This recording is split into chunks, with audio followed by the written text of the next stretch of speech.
राज्यात आजही पावसाचा अंदाज. कोकण, पुणे, सातारा घाटमाथ्यावर जोरदार सरी.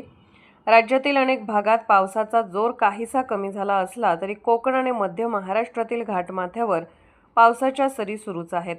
हवामान विभागाने आज शुक्रवारी कोकण, पुणे आणि सातारा जिल्ह्याच्या घाटमाथ्यावर जोरदार पावसाची शक्यता वर्तवली आहे.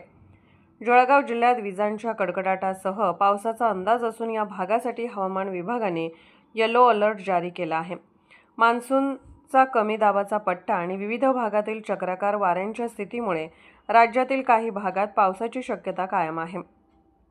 कोकण, घाटमाथा आणि पश्चिम महाराष्ट्रात काही ठिकाणी मुसळधार पाऊस होण्याचा इशारा देण्यात आला आहे. मुंबई उपनगरामध्ये हलक्या ते मध्यम स्वरूपाच्या सरीसह काही ठिकाणी जोरदार पाऊस पडण्याची शक्यता आहे.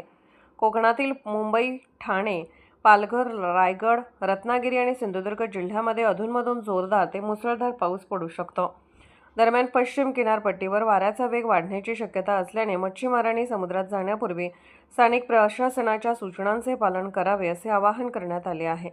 पुणे, सातारा, कोल्हापूर तसेच घाटमाथ्यालगतच्या भागात जोरदार सरींची शक्यता आहे. डोंगराळ भागात पावसाचा जोर वाढल्यास दरड कोसळण्याचा धोका निर्माण होऊ शकतो. त्यामुळे घाटमार्गावरून प्रवास करणाऱ्या वाहन चालकांनी विशेष सावधगिरी बाळगण्याचे आवाहन करण्यात आले आहे. लोकसंदेश न्यूज रत्नागिरी प्रतिनिधी मंगेश सावंत यांचा रिपोर्ट. अशाच विशेष घडामोडींसाठी आमच्या यूट्यूब चॅनलला सबस्क्राईब करा, फेसबुक पेजला लाईक करा आणि इन्स्टाला फॉलो करा.